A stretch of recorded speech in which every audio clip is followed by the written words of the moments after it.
Hi everyone.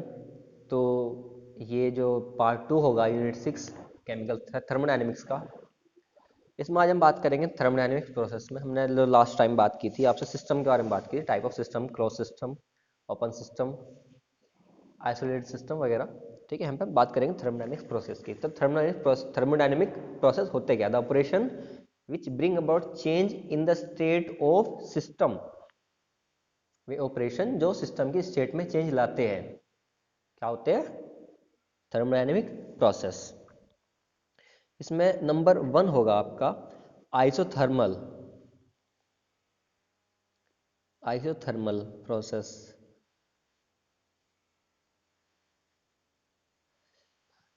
Isothermal process देखिए, यहाँ पर जो है आपका, इसका मतलब क्या है, जैसे कि आपके नाम से पता चल रहा है आइसोथर्मल प्रोसेस वो प्रोसेस जिसमें टेम्परेचर सेम रहेगा, कांस्टेंट रहेगा। It is a pressure, it is a process, sorry, it is a pressure बोलना मैंने। It is a process in which in which temperature remain constant. Temperature remain constant. ठीक है, system है, system का पहला जो टेम्परेचर रहा वो T1 रहा, दूसरा भी T2 रहा, क्योंकि सेम टेम्परेचर रहा। और उसका जो डिफरेंस होगा T1 और T2 का, सॉरी, हम T1 ही कहते हैं। ठीक है, वो क्या होगा आपका? ज़ीरो। वो क्या होगा आपका? ज़ीरो। ठीक है भाई, पहले भी T1 बाद में भी T1, मेरे पास क्या है? Del T is equal to zero.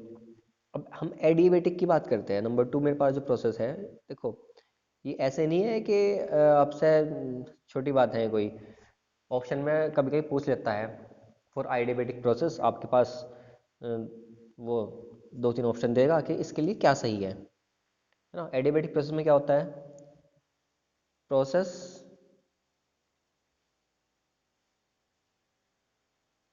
In which no heat exchange, no heat exchange occurs between the system, between the system and surroundings, between the system and surroundings। यहाँ पे क्या होता है आपका? डी क्यू ज़ीरो या फिर del Q zero. हम यहाँ पे डेल क्यू ज़ीरो रखेंगे। कोई जो हीट है ट्रांसफर नहीं हुई तो मेरे पास वो एडियाबेटिक होगा। फिर हम बात करेंगे आइसोबैरिक प्रोसेस की। आइसोबैरिक नंबर 3 होगा मेरे पास isobaric process. Isobaric process, isobaric में होगा टेम्परेचर कांस्टेंट। ठीक है, it is a process in which pressure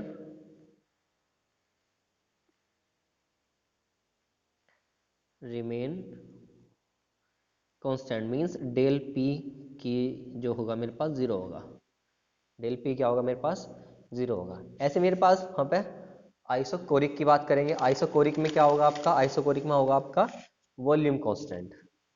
isochoric में क्या होगा आपका? Volume constant.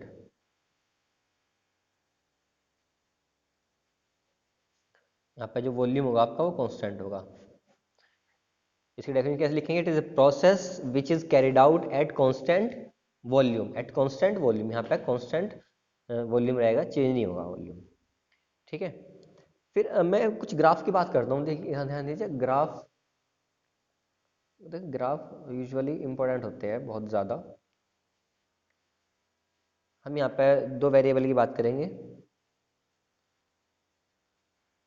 प्रेशर की और वॉल्यूम की। ठीक है, हम यहाँ पे आइसोबैरिक की हम सबसे पहले बात करेंगे। आइसोकोरिक की कर लो, किसी कर लो। यहाँ पे आइसोकोरिक क्या था? आइसोकोरिक में क्या है? यहाँ पे डेल वी क्या है? कांस्टेंट है। मतलब डेल वी चेंज नहीं होगा। यहाँ पे पी तो चेंज हो सकता है, यहाँ पे पी तो चेंज हो सकता है।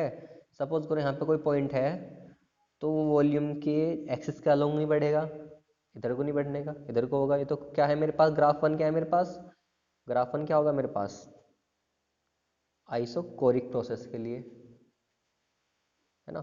अच्छा, मैं अगर आइसोबैरिक की बात करता हूँ, आइसोबैरिक में क्या होगा आपका, ये वाला ग्राफ होगा, number two graph. Number two graph क्या है मेरे पास, किसे रिप्रेजेंट करता है, आइसोबैरिक प्रोसेस को, जहाँ पे मेरे पास क्या था, यहाँ पे आइसोबैरिक में क्या था, प्रेशर कांस्टेंट था। ठीक है, हम आइसोथर्मल में बात करते हैं। आइसोथर्मल में जो ग्राफ आएगा मेरे पास कुछ इस तरह से आएगा, नंबर थ्री ग्राफ आइसोथर्मल को रिप्रेजेंट करेगा। जो एडियाबैटिक में आएगा वो कुछ इस तरीके से आएगा।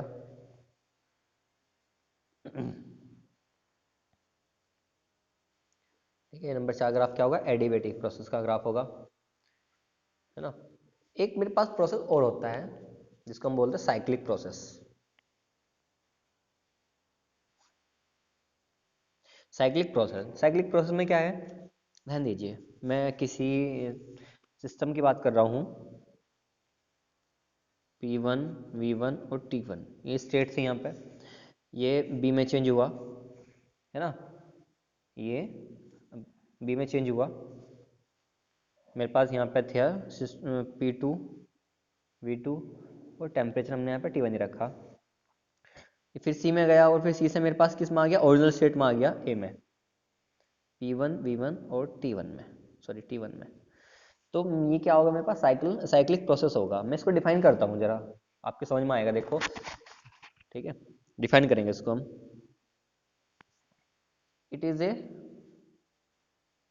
Process in which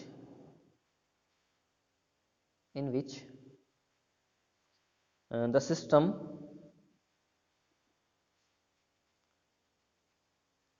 returns to the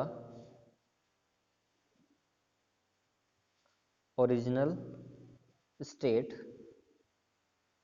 after undergoing series of changes। ठीक है, सीरीज ऑफ चेंजेस, ए से बी में गया, बी से ए में आया। मैंने कहा था उसमें आप एक दो और जोड़ लो कि ए टू बी, बी टू सी और सी टू ए। ठीक है, साइक्लिक प्रोसेस कुछ ऐसे रिप्रेजेंट करेंगे हम। पहले ए में गया, बी में गया, उसके बाद सी में गया, उसके बाद अपना दोबारा रिटर्न हो गया, देखा ना, साइकिल से घूमता रहेगा, है ना। अब मेरे पास यहाँ पर हमने कुछ ना कुछ कांस्टेंट रखा था, जो हमारे पुराने प्रोसेस थे। भाई मेरे पास जो पुराने प्रोसेस थे आइसोकोरिक आइसोबैरिक वगैरह में कुछ ना कुछ कांस्टेंट रखा था। अब साइक्लिक में क्या कांस्टेंट होता है ना, ये हम मतलब क्या क्या जीरो होता है, यहाँ पे ध्यान दो। जो मेरे पास इंटरनल एनर्जी होगी, डिस्कस करेंगे इंटरनल एनर्जी को भी, जो डेली होगी, इसलिए इंपॉर्टेंट है। जो इंटरनल एनर्जी होगी वो जीरो होगी। जो मेरे पास एंथैल्पी चेंज होगा, यहाँ पे एंथैल्पी चेंज की भी हम डिस्कस करेंगे, वो भी जीरो होगा। ये दो चीज़ें यहाँ पे क्या होंगी, जीरो होंगी। ओके, नेक्स्ट बढ़ते हैं हम रिवर्सिबल और इरिवर्सिबल प्रोसेस पर। अब देखिए मेरे पास यहाँ पे दो पिक्चर्स हैं। जो ये वाली पिक्चर है वो रिप्रेजेंट करती है रिवर्सिबल प्रोसेस को, और ये वाली पिक्चर है रिप्रेजेंट करती है इरिवर्सिबल प्रोसेस को, ये रिवर्सिबल को।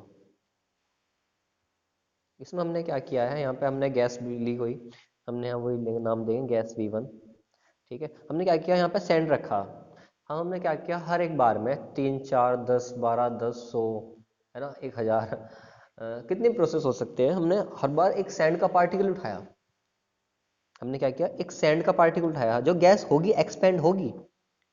जब वेट लॉस होगा, वहां से प्रेशर कम होगा, तो जो गैस का एक्सटर्नल प्रेशर है, सॉरी एक्सटर्नल प्रेशर, सॉरी मैं एक्सटर्नल प्रेशर बोल रहा, जो एक्सटर्नल प्रेशर है वो हम लगा रहे हैं इसके ऊपर।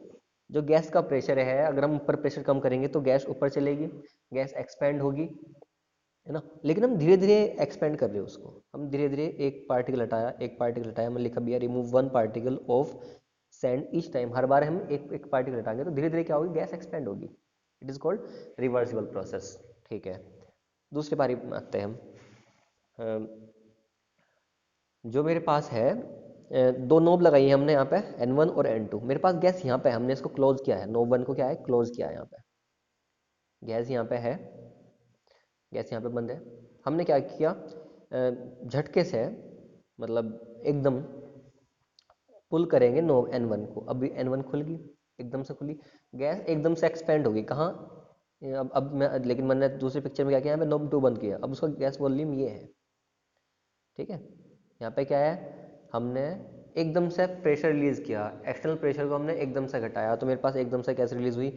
मेरे पास ये प्रोसेस रिप्रेजेंट करता है इरिवर्सिबल प्रोसेस को, क्योंकि आप थर्मोडायनेमिक्स में बहुत बार सुनोगे रिवर्सिबल प्रोसेस और इरिवर्सिबल प्रोसेस। ठीक है, तो उनका मतलब जानना जरूरी है, उनका मतलब जानना बहुत जरूरी है कि कौन एक्सपेंशन क्या हुआ, रिवर्सिबल एक्सपेंशन हुआ धीरे धीरे, इरिवर्सिबल एक्सपेंशन हुआ एक सिंगल स्टेप में। एक सिंगल स्टेप में यहाँ पे कई सारे मेरे पास स्टेप लगे। एक बार मैं आपको बता दूं, जो मेरे पास यहाँ पे नेचुरल प्रोसेस होते हैं सारे के सारे इरिवर्सिबल होते हैं। All the natural process are irreversible in nature. Okay, सारे के सारे प्रोसेस क्या है, नेचुरल प्रोसेस इरिवर्सिबल है। ठीक है, नेक्स्ट देखते हैं। देखिए, अगर कंटिन्यूएशन में चलोगे आप, आपका फायदा है इसमें। ठीक है, एकदम से मैं कुछ सिखाने लगूँ तो अच्छी बात नहीं होगी मेरी भी और आपकी भी, समझ नहीं आने का। ठीक है, हम सबसे पहले किसी चैप्टर की हम टर्मिनोलॉजी समझते हैं, क्योंकि जो जो टर्म उसमें यूज होंगी उनका मतलब क्या है ना। मैं आपको काफ़ी कुछ सिखा सकता था एकदम से, है ना, लेकिन मैं नहीं सिखाया, वो इसी वजह से कि आपको जो छोटे छोटे टर्म्स हैं उनका मतलब पहले पता होना चाहिए। ठीक है, नेक्स्ट देखते हैं हीट एंड वर्क, और यहाँ पे हम बात करेंगे प्रेशर वॉल्यूम वर्क की। मेरे पास दो डायग्राम है, मैंने यहाँ पे कंप्रेशन शो करने की कोशिश की है और यहाँ पे एक्सपेंशन शो करने की कोशिश की है। सबसे पहली बात तो हीट को मैं बता दूं क्या होता है। Heat, the transfer of energy take place as heat if the system and surrounding are at different temperature. मतलब अगर सपोज करो हम, मेरे पास टेम्परेचर फिलहाल है मेरे पास एटमोसफियर का, अगर हम अब की बात करते हैं 20 डिग्री सेल्सियस है। अगर मैं गर्म पानी का गिलास रखूँ थोड़ी देर के लिए तो पानी ठंडा होगा। ओके, ठीक है, होना चाहिए। ठंडा कैसे होगा, क्योंकि जो वो बॉडी है गर्म पानी के गिलास की, वो हीट ट्रांसफर करेगी सराउंडिंग्स में, मतलब उस गर्म पानी से हीट बाहर निकलेगी, कहाँ जाएगी, सराउंडिंग में। ओके, सपोज करो गर्मी है, टेम्परेचर ऐसा हुआ 40 डिग्री सेल्सियस, आपने एक ठंडे पानी का गिलास रखा, वो क्या होगा, आप क्या क्या होगा कि पानी भाई गर्म हो गया। पानी गर्म कैसे हो गया, उसने अब क्या किया, वो ठंडे पानी का गिलास था, उसने अब एनर्जी ली ट्रांसफर से, वो सॉरी एनर्जी ली सराउंडिंग से, है ना, तभी तो गर्म हुआ वो, है ना भाई, एनर्जी सराउंडिंग से ली होगी तभी तो गर्म हुआ। तो क्या है, सराउंडिंग और सिस्टम के बीच में अगर डिफरेंस हो, अगर डिफरेंस हो टेम्परेचर का, तो एनर्जी ट्रांसफर होगी, मतलब हीट ट्रांसफर होगी। तो transference of energy take place as heat. Okay, अब मेरे पास प्रेशर वॉल्यूम वर्क क्या है, ध्यान दीजिए। यूजुअली आप वर्क किसे कहते हो भाई, आपका मैकेनिकल वर्क है ना, वो क्या है आपके पास, force into displacement, force into displacement. लेकिन हम यहाँ पे पिस्टन का यूज कर रहे हैं, पिस्टन का यूज कर रहे हैं, तो मेरे पास फोर्स क्या है, प्रेशर है, पी एक्सटर्नल, है ना, पी एक्सटर्नल। अब मैं आपसे कहता हूँ कि जो लेंथ है ये वाली, वो एल है, मतलब एल मन ने कंप्रेस किया या फिर मेरे पास एक्सपेंड हुआ एल, और जो क्रॉस सेक्शन एरिया है पिस्टन का वो ए है, तो मेरे पास डिस्प्लेसमेंट कितना हुआ, मेरे पास डिस्प्लेसमेंट होगा ए एल, है ना, मेरे पास डिस्प्लेसमेंट कितना होगा ए एल। क्यों, फोर्स क्या होता है, ध्यान दो, फोर्स क्या होता है, फोर्स ये तो होता है pressure into area, pressure into area, ध्यान दो, प्रेशर इनटू एरिया। ठीक है, ये क्या होता है, फोर्स होता है, तो मैंने उसी का यूज किया यहाँ पे। Okay, reactional into A L. अब मैं क्या करता हूँ, सपोज करो मैं एक्सपेंशन की पहले बात करता हूँ, ड्यूरिंग एक्सपेंशन, ड्यूरिंग एक्सपेंशन मतलब सपोज करो मैंने यहाँ पर कोई गैस थी, वो एक्सपेंड हुई, वॉल्यूम बढ़ा, पहले कुछ वॉल्यूम था, मैं कहता हूँ V1, गैस का वॉल्यूम था V1, अब क्या हो गया मेरे पास वॉल्यूम V2, V2 बड़ा होगा मेरे पास, V2 बड़ा होगा, तो मतलब वॉल्यूम क्या होगा मेरे पास इस बार एक्सपेंशन में, वॉल्यूम चेंज क्या होगा, V2 minus V1, V2 minus V1। तो मेरे पास इस बार वर्क डन जो होगा, अच्छा मैं इसकी वॉल्यूम की बात क्यों कर रहा हूँ, आप सब बता दूं मैं। मेरे पास क्या है, ये एरिया, और ये क्या है, लेंथ। और वॉल्यूम क्या होता है, सॉरी, वॉल्यूम क्या होता है, एरिया इंटू लेंथ। आप किसी का वॉल्यूम निकालना चाह रहे हो तो कैसे निकालोगे, एरिया इंटू लेंथ, है ना। तो यहाँ पे क्या लिख सकता हूँ मैं वर्क को, pressure into change in volume, ठीक। और यहाँ पे V2 माइनस V1 की बात कर रहा, ध्यान देने वाली बात ये है, मैं आपको बताना चाह रहा कि कहाँ पे वर्क माइनस होगा, कहाँ पे वर्क प्लस होगा, है ना। एक्सपेंशन हो रहा, यहाँ पे एक्सपेंशन हो रहा, वर्क कौन कर रहा, गैस कर रही, वर्क कौन कर रहा, गैस कर रही, गैस पिस्टन को ऊपर उठा रही, वॉल्यूम बढ़ रहा, V2 माइनस V1, ओके, ठीक है। मतलब जब मैं इसको माइनस करूंगा तो मेरे पास जो आएगा वो पॉजिटिव का आएगा। तो W क्या होगा मेरे पास, P external into V2 minus V1, V2 minus V1। लेकिन अगर हम साइन कन्वेंशन में जाते हैं, अगर हम साइन कन्वेंशन में जाते हैं, साइन कन्वेंशन में कहता है कि work done by the system is negative, is negative. लेकिन हम यहाँ पे बात कर रहे हैं एक्सपेंशन की, और एक्सपेंशन में गैस ने मतलब सिस्टम ने क्या काम किया, सिस्टम ने काम किया। लेकिन यहाँ पे वर्क मेरे पास क्या आ रहा है, देखो W is equal to P external into del V, positive आ रहा, तो हम इसको सेटिस्फाई करने के लिए यहाँ पे क्या कर देंगे, नेगेटिव लगा देंगे, ठीक है। ऐसे ही हम कंप्रेशन में करेंगे, कंप्रेशन में क्या होगा, कंप्रेशन में मेरे पास होगा P is equal to P external into del V, positive, ठीक है। साइन कन्वेंशन में क्या होता है, work done by the system is negative, और work done on the system is positive. मैं ये बात भी लिख रहा हूँ यहाँ पे, work done on the system is positive, ठीक है। Work done on the system is positive. हम यहाँ पे बात करेंगे और थर्मोडायनेमिक्स के फर्स्ट लॉ की बात करते हैं, फर्स्ट लॉ ऑफ थर्मोडायनेमिक्स के। इसको हम लॉ ऑफ कंजर्वेशन एनर्जी बोलते हैं। क्या बोलते हैं, law of conservation of energy. मतलब energy neither be create nor be destroyed, ठीक है। Energy neither be create nor be destroyed, ये फर्स्ट लॉ ऑफ थर्मोडायनेमिक्स है। मतलब कि लिख रहा हूँ यहाँ पे मैं, energy can neither be created nor be destroyed. मतलब कि ना तो इसको बनाया जा सकता है, ना ही एनर्जी को खत्म किया जा सकता है, बस इसको एक फॉर्म से दूसरी फॉर्म में चेंज किया जा सकता है ना।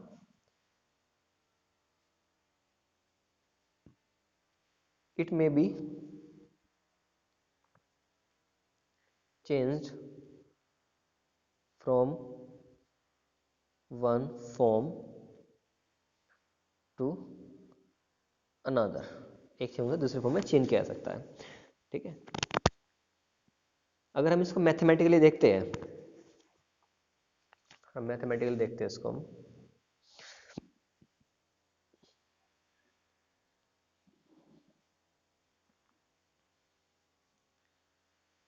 तो मैथमेटिकली, और उसके लिए सबसे पहले ये देखना पड़ेगा, सपोज करो कोई सिस्टम है, वो इनिशियल स्टेट में है, और इनिशियल स्टेट में इसकी इंटरनल एनर्जी कितनी है, U1 है। मैं लिख रहा हूँ यहाँ पे, एक मिनट रुको। जो इसकी इंटरनल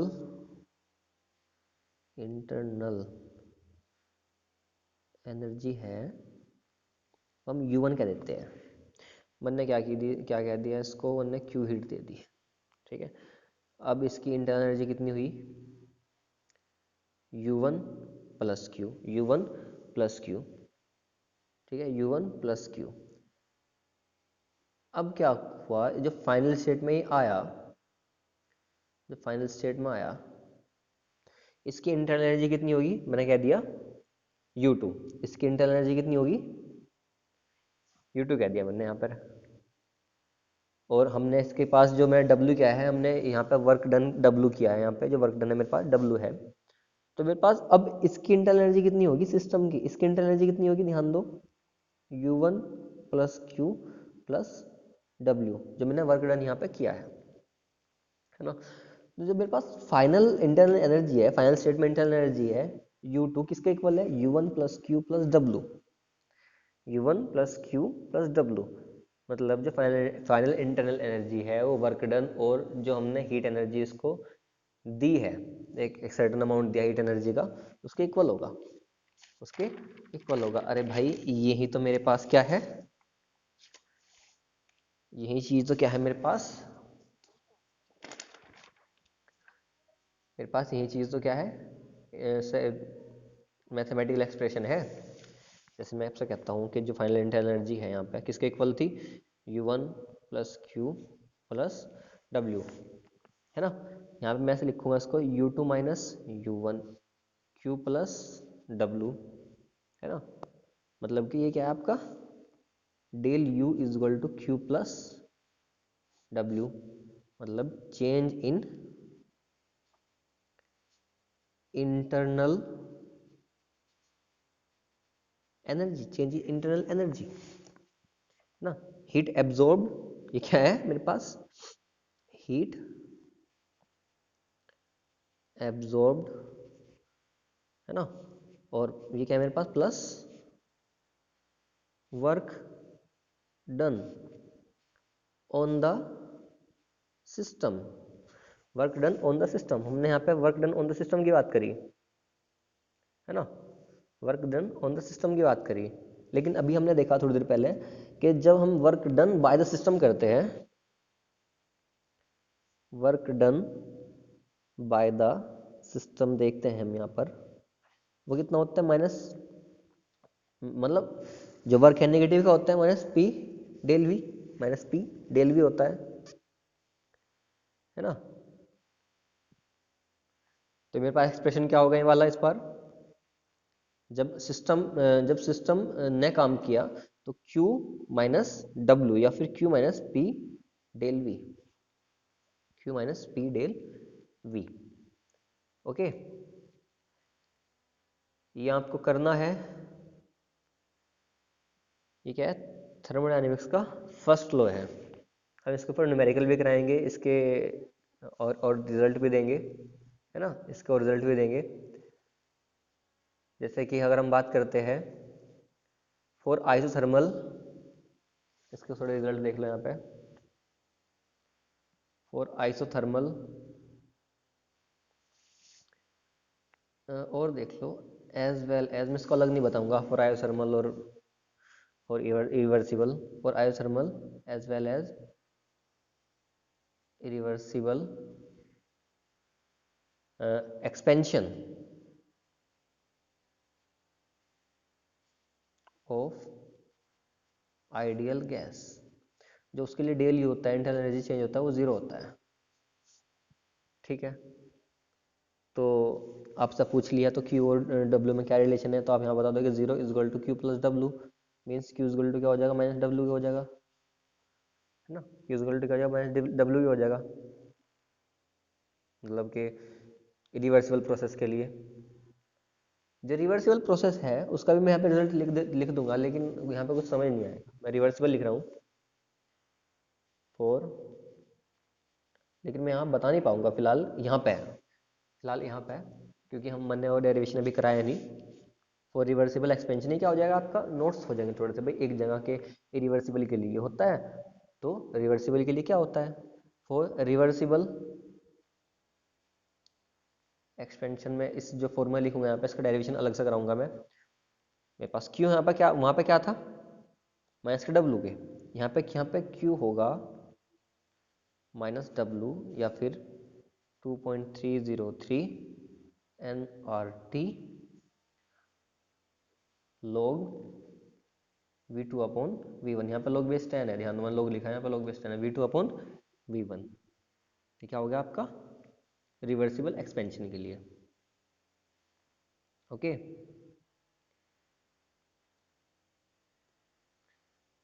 तो ये आपका फर्स्ट लॉ ऑफ थर्मोडायनेमिक्स था। नेक्स्ट पार्ट में हम यहाँ पर बात करेंगे स्टेट फंक्शन की, कुछ न्यूमेरिकल्स की जो आपके एग्जाम के लिए इम्पोर्टेंट होंगे ना, एक्सोथर्मिक एंडोथर्मिक रिएक्शन, एंथैल्पी, इन सब चीज़ों की बात करेंगे। ठीक है, इस पार्ट में इतना ही।